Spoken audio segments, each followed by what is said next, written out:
তো বন্ধুরা, এই মুহূর্তের সবচেয়ে বড় খবর অবশেষে প্রকাশিত হলো এসআইআর ফাইনাল ভোটার লিস্ট।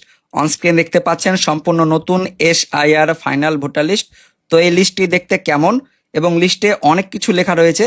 কোন লেখার কি মানে, অর্থাৎ ডিলিটেড এই কথাটার মানে কি, আন্ডার অ্যাডজুডিকেশন এই লেখার মানে কি, এবং আপনার নামের পাশে কি লেখা থাকলে আপনার নাম বাদ যাবে না এবং কি লেখা থাকলে আপনার নামটি সঠিক থাকবে, অর্থাৎ আপনার নাম পাকাপাকি এই লিস্টে থাকবে। আমরা সবকিছু জানবো এই ভিডিওতে, তাই অবশ্যই ভিডিওটিকে প্রথম থেকে শেষ পর্যন্ত দেখবেন। প্রথমেই দেখিয়ে দিব এই ফাইনাল ভোটার লিস্টের প্রথম পাতা কেমন দেখতে। অনস্ক্রিনে দেখতে পাচ্ছেন সরাসরি একদমই ফাইনাল ভোটার লিস্ট, নির্বাচন তালিকা 2026 পশ্চিমবঙ্গ। তারপরে আপনার বিধানসভার নাম কি, সেই বিধানসভার নামটা লেখা রয়েছে। পাশাপাশি এখানে সব থেকে ভাইটাল দেখতে পাচ্ছেন প্রকাশনার তারিখ, অর্থাৎ লিস্টটি 28 তারিখ শনিবার দিন সম্পূর্ণ নতুন প্রকাশিত করা হয়েছে। সম্পূর্ণ নতুনভাবে এই ফাইনাল এসআইআর লিস্ট প্রকাশিত হয়েছে এবং এখানে দেখতে পাচ্ছেন বিশেষ নিবিড় সংশোধনী, অর্থাৎ ইংরেজিতে যেটাকে বলা হয় এসআইআর 2026, সেটা কিন্তু এখানে লেখা রয়েছে।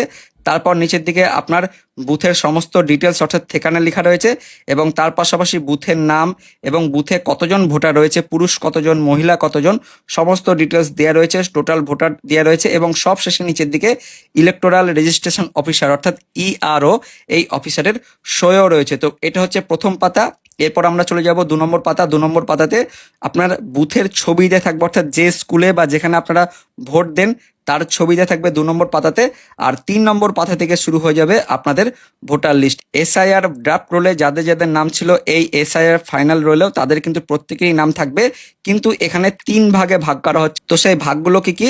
অনেকেরই নামের পাশে দেখতে পাচ্ছেন কোনো কিছু লেখা নেই, অর্থাৎ ফাঁকা রয়েছে। আবার অনেকের নামের পাশে লেখা থাকবে ডিলিটেড এবং পাশাপাশি বেশিরভাগ নামের পাশে লেখা থাকবে আন্ডার অ্যাডজুডিকেশন। তো এই সমস্ত তথ্যের মানে কি সেটা আমরা দেখব। প্রথমে দেখতে পাচ্ছেন ফাঁকা, তো যাদের নামের পাশে কোনো কিছু লেখা নেই তারা কিন্তু একদমই পাকাপাকিভাবে ভোটার লিস্টে স্থান পেয়ে গেছেন, অর্থাৎ তাদের কিন্তু আর নাম কাটা যাবে না, তারা ফাইনাল রোলে তাদের নাম উঠে গেছে। কিন্তু এখানে 2 নম্বর যেটা লেখা রয়েছে ডিলিটেড, ডিলিটেড কথার মানে হচ্ছে আপনার নামটি এই এসআইআর ফাইনাল লিস্ট থেকে বাদ দেওয়া হচ্ছে। কি কারণে বাদ দেওয়া হচ্ছে সেটা কিন্তু এখানে লেখা রয়েছে। এই যে কিউ বা ই বা এস এরকম বলে কিন্তু লেখা থাকবে আপনার নামের এই যে ভোটার যে নম্বর, সেই নম্বরের ওপরে কিন্তু লেখা থাকবে এই ডিলিটেড বলে লেখা থাকবে এবং তার উপরে আপনার সিম্বলটা দিয়ে থাকবে কি কারণে আপনার নামটি বাদ যাচ্ছে। আমি সেটা আপনাদের দেখাবো যে কি কারণে, প্রত্যেকটা আমি দেখাবো। পাশাপাশি এটাও লেখা রয়েছে যে আন্ডার অ্যাডজুডিকেশন, এটারও কি মানে। তো এই সমস্ত ডিটেলস কিন্তু আমরা পরের স্লাইড থেকে দেখে নেব কি বলা হচ্ছে। তো 3 ধরনের ডিটেলস লেখা থাকছে, একটা হচ্ছে ডিলিটেড, একটা হচ্ছে আন্ডার অ্যাডজুডিকেশন আর একটা ফাঁকা। ফাঁকা মানে হচ্ছে তাদের নাম কিন্তু একদমই ফাইনাল লিস্টে চলে গেল। তো এটা আমরা বিস্তারিত দেখে নেব। দেখতে পাচ্ছেন এরকম ভাবে প্রকাশিত হবে পশ্চিমবঙ্গের ফাইনাল এসআইআর ভোটার লিস্ট। যাদের নাম অ্যাপ্রুভড হয়ে গেছে তাদের নামের পাশে কিন্তু কোনো মন্তব্য লেখা থাকবে না, অর্থাৎ যাদের নামের পাশে একদমই ফাঁকা থাকবে, যেটা আপনাদের আমি দেখালাম, এই যে নামের পাশে কোনো ফাঁকা থাকবে, কোনো কিছু লেখা থাকবে না, তাদের কিন্তু একদমই অ্যাপ্রুভড হয়ে গেছে, অর্থাৎ তারা ফাইনাল ভোটার লিস্টে তাদের নাম উঠে গেছে, তাদের নাম আর কাটা যাবে না। কিন্তু যাদের নামের পাশে এরকম আন্ডার অ্যাডজুডিকেশন এই লেখাটা থাকবে, ঠিক এরকম যেটা আমি আপনাদের দেখালাম, এই যে আন্ডার অ্যাডজুডিকেশন এরকম লেখা থাকবে, এটার মানে হচ্ছে তাদের হিয়ারিং ডকুমেন্ট এখনো মাননীয় বিচারপতিদের কাছে আছে, সেখানে তারা সেইগুলি চেক করবেন। যদি নথি দেখে সন্তুষ্ট হতে পারেন তাহলে আগামী সাপ্লিমেন্টারি লিস্টে তাদের নাম যোগ করা হবে, অর্থাৎ পরের দিনগুলিতে ধাপে ধাপে লিস্ট আসবে। সেই লিস্টগুলিতে যদি আপনাদের ডকুমেন্ট সব ঠিকঠাক থাকে তাহলে আপনাদের নাম উঠে আসবে, আর যদি না থাকে তাহলে সেক্ষেত্রে পরবর্তী স্টেপের জন্য কিন্তু অপেক্ষা করতে হবে। এই কথা এখানে লেখা রয়েছে। আগামী সাপ্লিমেন্টারি লিস্টে অর্থাৎ পরের দিনগুলিতে তাদের নাম যোগ করা হবে। তো যারা আন্ডার অ্যাডজুডিকেশন তাদের কিন্তু অপেক্ষা করতে হবে।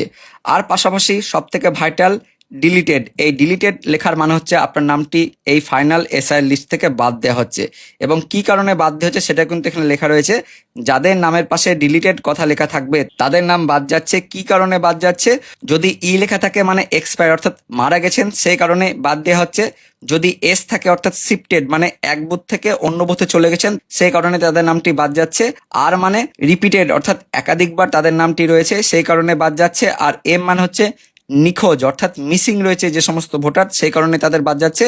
আর কিউ, কিউ কথাটার মানে হচ্ছে কোয়ালিফিকেশন, অর্থাৎ যাদের যোগ্য নেই, নট কোয়ালিফাইড, মানে 2002 এর লিঙ্কের দেখাতে পারেননি বা আপনাদের 13টার মধ্যে কোনো ডকুমেন্ট নেই, এই সমস্ত যাদের ভোটার তাদের কিন্তু নামের পাশে এরকম থাকবে, দিয়ে ডিলিটেড কথা লেখা থাকবে। তো ডিলিটেড কথাটা কিন্তু এই যে 1, 2, 3, 4, 5 রকম ভাবে কিন্তু বাদ দেওয়া হচ্ছে।